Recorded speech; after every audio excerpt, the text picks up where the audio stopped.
Hey, what's good, Goldcrest? Here we are. It's the last day of term, and we're ready for the last chapter of our class text, The Lion, the Witch, and the Wardrobe. I hope you're excited. But before we start, I just want to say, if we were in class, and I would not have actually left it to the very last day, that would be mean to do the very last chapter, but I was saving the end of the book for the end of term. I would be asking you now to cast your minds right back to when we started looking at stories, how stories are built. We started deconstructing them and looking at the different elements. And we looked at how a good storyteller will build tension, put lots of little interesting things in until there's this huge conflict, right? The most exciting part of the story, usually. And then there is the conflict resolution. That's where we were at yesterday, where Lucy and Susan and Aslan and all of his army found Peter and Edmund on the battlefield. The battle was looking lost for Peter and Edmund's side, and then Aslan and his army jumped in, and the tide turned. That was the conflict. The conflict resolution came just as the tide turned, and at the end of that chapter, we saw, through Lucy's eyes, we saw Aslan pouncing on the White Witch, had her by the throat. The White Witch had a look of horror and amazement on her face, and the reader was left to fill in the blanks, thinking that probably Aslan defeated the White Witch and killed her. So that whole book, which built towards a story of good against evil, good triumphed over evil in the end, that was how the conflict, how the story was resolved. The issue is that a lot of people leave their stories at the point where the conflict is resolved. They think, okay, the big problem is solved, we're done, dusted, ready to move on. But many good stories actually, in fact, finish with an ending whereby the writer ties up all the loose ends and packages up the story so that the reader can go away feeling satisfied. Will this final chapter leave you satisfied? And it is worth noting, yet again, that this is just one of a series of books. This is the second in the Chronicles of Narnia. Okay, so there are different stories within this huge story. My question to you is going to be, does this ending make you want to read the next book? There's only one way to find out. So get comfy, get cozy, curl up and enjoy this, our last chapter of The Lion, the Witch, and the Wardrobe. Chapter 17, The Hunting of the White Stag. The battle was all over a few minutes after their arrival. Most of the enemy had been killed in the first charge of Aslan and his companions, and when those who were still living saw that the witch was dead, they either gave themselves up or took flight. The next thing that Lucy knew was that Peter and Aslan were shaking hands. It was strange to her to see Peter looking as he looked now. His face was so pale and stern, and he seemed so much older. "It was all Edmund's doing, Aslan," Peter was saying. "We'd have been beaten if it hadn't been for him. The witch was turning our troops into stone right and left, but nothing would stop him. He fought his way through 3 ogres to where she was turning one of your lepers into a statue, and when he reached her, he had the sense to bring his sword smashing down onto her wand instead of trying to go for her directly and simply getting made into a statue himself for his pains. This was the mistake that the rest were making. Once her wand was broken, we began to have some chance, if we hadn't lost so many already. He was terribly wounded. We must go and see him." They found Edmund in the charge of Mrs. Beaver, a little way back from the fighting line. He was covered with blood. His mouth was open, and his face a nasty green color. Quick, Lucy, said Aslan. And then, almost for the first time, Lucy remembered the precious cordial that had been given to her for a Christmas present. Her hands trembled so much that she could hardly undo the stopper, but she managed it in the end, and poured a few drops into her brother's mouth. "There are other people wounded," said Aslan, while she was still looking eagerly into Edmund's pale face, and wondering if the cordial would have any result. "Yes, I know," said Lucy crossly. "Wait a minute." "Daughter of Eve," said Aslan in a graver voice, "others are also at the point of death. Must more people die for Edmund?" "I'm sorry, Aslan," said Lucy, getting up and going with him. And for the next half hour they were busy, she attending to the wounded, while he restored those who had been turned to stone. When at last she was free to come back to Edmund, she found him standing on his feet, and not only healed of his wounds, but looking better than she had seen him looking for ages. In fact, ever since his first term at that horrid school, which was where he had begun to go wrong. He had become his real old self again, and could look you in the face. And there, on the field of battle, Aslan made him a knight. "Does he know," whispered Lucy to Susan, "what Aslan did for him? Does he know what the arrangement with the witch really was?" "Hush! Of course not," said Susan. "Oughtn't he be told?" said Lucy. "Oh, surely not," said Susan. "It would be too awful for him. Think how you feel if you were he." "All the same, I think he ought to know," said Lucy. Do you think Edmund ought to know the truth about it, or do you think it would be too horrific? Let me know. Drop me a note on Teams. That night they slept where they were. How Aslan provided food for them, I don't know, but somehow or other they all found themselves sitting down on the grass to a fine high tea at about 8 o'clock. The next day they began marching eastward down the side of the great river, and the next day after that, at about tea time, they actually reached the mouth. The castle of Cair Paravel on its little hill towered above them. Before them were the sands, with rocks and little pools of salt water and seaweed, and the smell of sea, and long miles of bluish-green waves breaking forever and ever on the beach. And oh, the cry of seagulls! Have you heard it? Can you remember?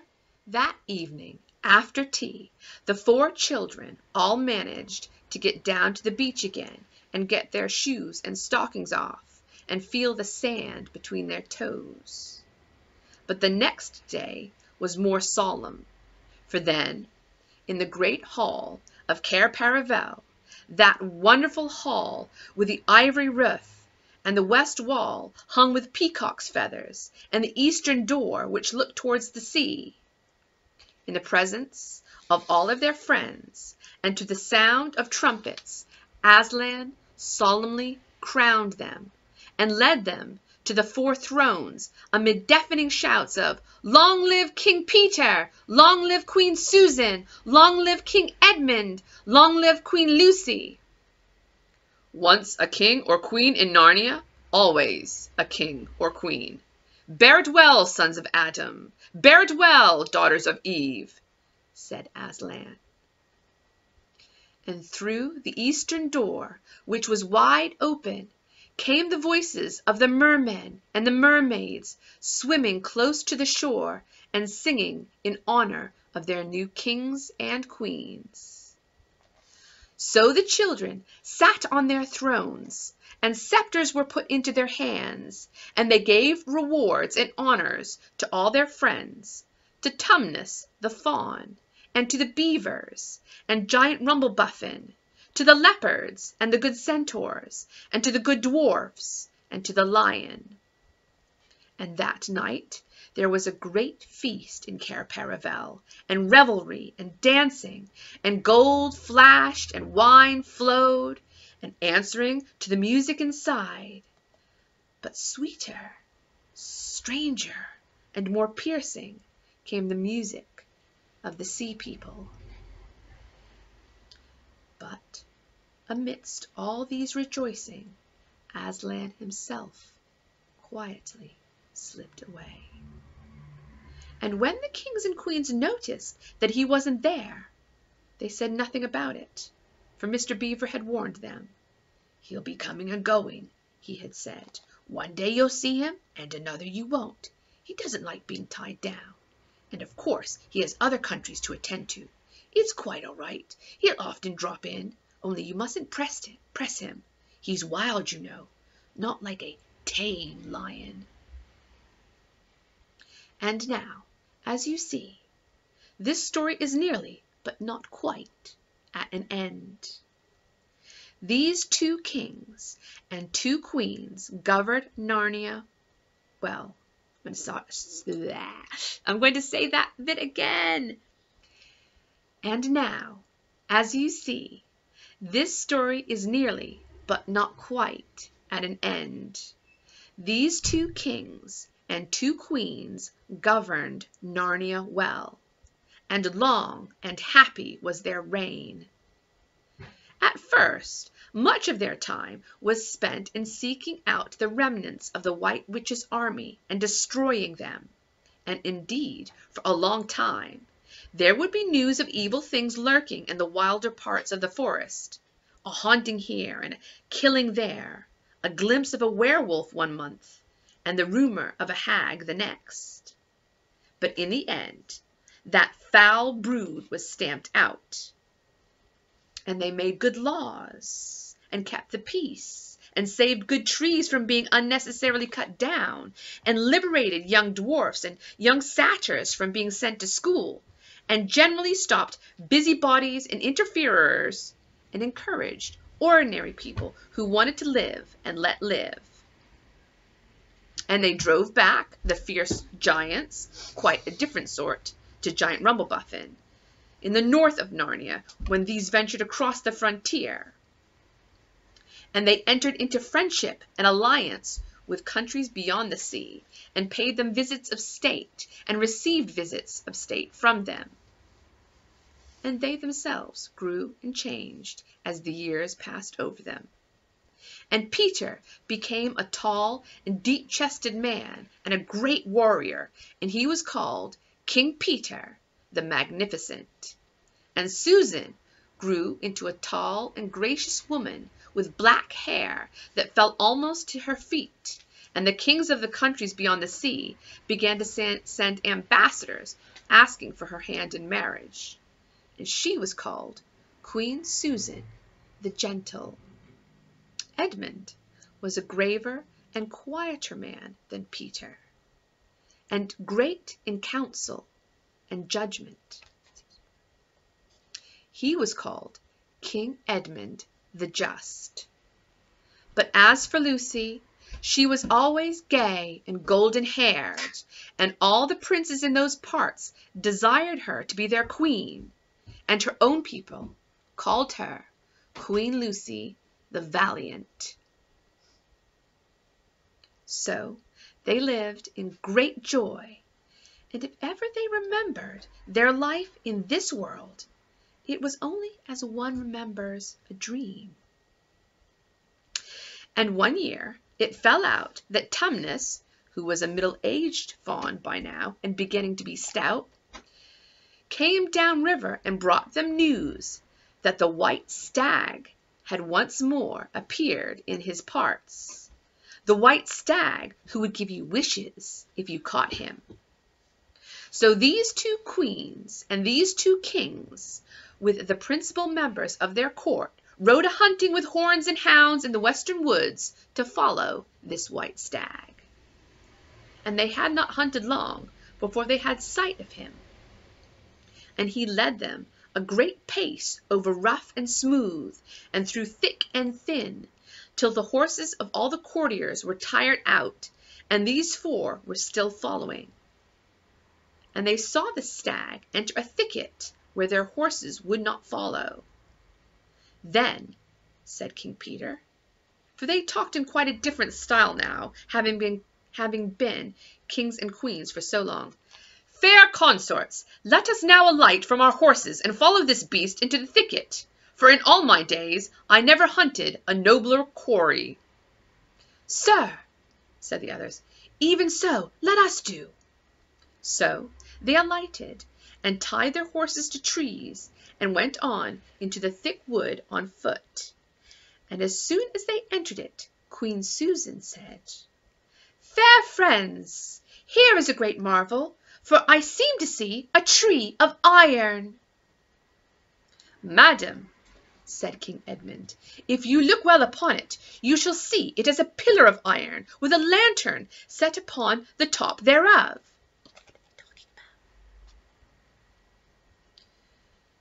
By the lion's mane, a strange device, said King Peter, to set a lantern here, where the trees cluster so thick about it, and so high above it, that if it were lit, it should give light to no man.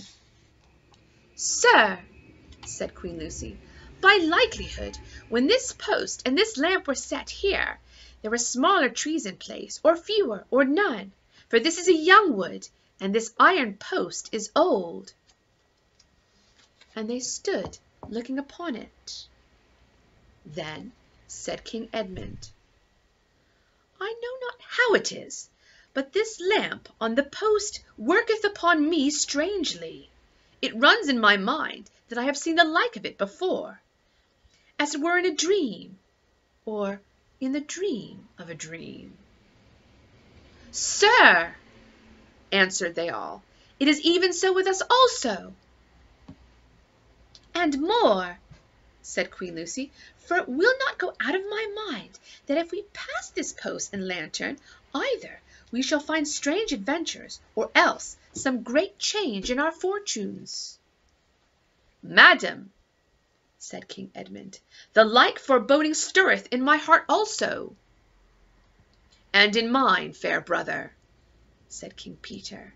And in mine also, said Queen Susan, wherefore by my counsel we shall lightly return to our horses and follow this white stag no further. Madam, said King Peter, therein I pray thee to have me excused, for never since we four kings were kings and queens in Narnia have we set our hands to any high matter as battles, quests, feats of arms, acts of justice, and the like, and then given over. But always what we have taken in hand, the same have we achieved. Sister, said Queen Lucy, my royal brother speaks rightly, and it seems to me we should be shamed if for any fearing or foreboding we turned back from following so noble a beast as now we have in chase.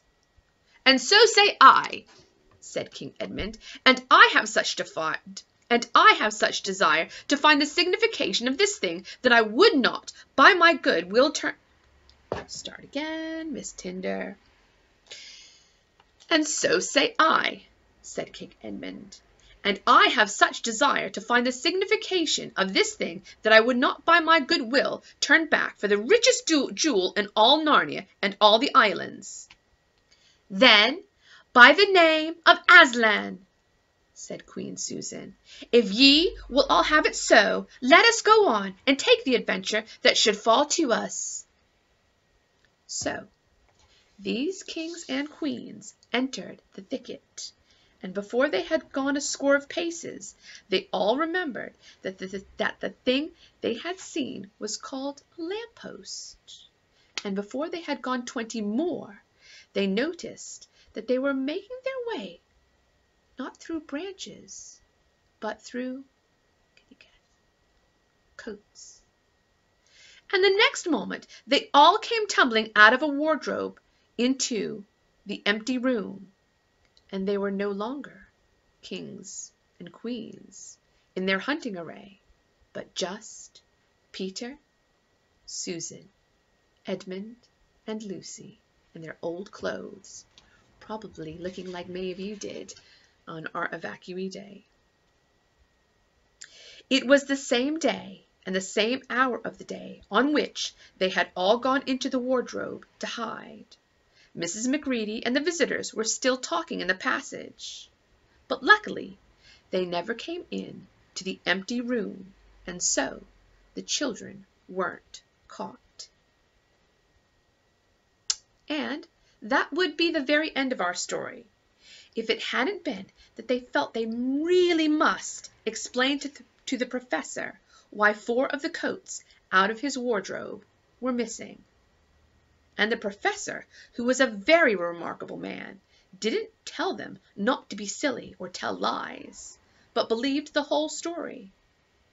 "No," he said, "I don't think it would be any good trying to go back through the wardrobe door to get the coats. You won't get to Narnia again by that route. Nor would the coats be much use by now if you did." "Eh? What's that? Yes, of course you go back to Narnia again some day. Once a king of Narnia, always a king of Narnia. But don't go trying to use the same route twice. Indeed, don't try to get there at all. And don't talk too much about it, even among yourselves. Don't mention it to anyone else, unless you find that they've had adventures of the same sorts as yourselves." "What's that? How will you know?" "Oh, you'll know all right. Odd things they say. Even their looks will let their secret out. Keep your eyes open. Bless me, what do they teach these children at school?" Very good question. And that is the very end of the adventure of the wardrobe. But if the professor is right, it was only the beginning of the adventure in Narnia. So, it's done. And what do you think? What did you think of the ending? What did you think of the entire story or the entire book? You know what? I will accept any of your answers as long as you can explain them. And I'd like to hear what you think. Feel free to drop a comment on Teams. I'd love to read it over the holidays. Hey, speaking of the holidays, I didn't see you at the end of term, but, please enjoy the holidays. It is not a time to work. I'll be around on Teams, but it is not a time to think too much about school. Enjoy the time you've got with your family. If part of your enjoyment over the holidays is writing, then great. I love to write. As you know, I love to write. I love to read and I love to write. And if you love to write, maybe, just maybe, 1 or 2 or more of you would like to write a little something based, I keep putting it upside down, I don't know why, based on this book. Perhaps you'd like to write a story featuring Professor. We've talked about the fact that we think this old codger's got some kind of interesting backstory.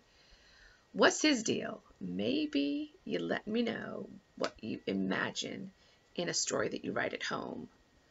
Perhaps you would just like to write the next adventure that Peter or Susan or Edmund or Lucy or any combination of the 4 next have when he or she gets back to Narnia.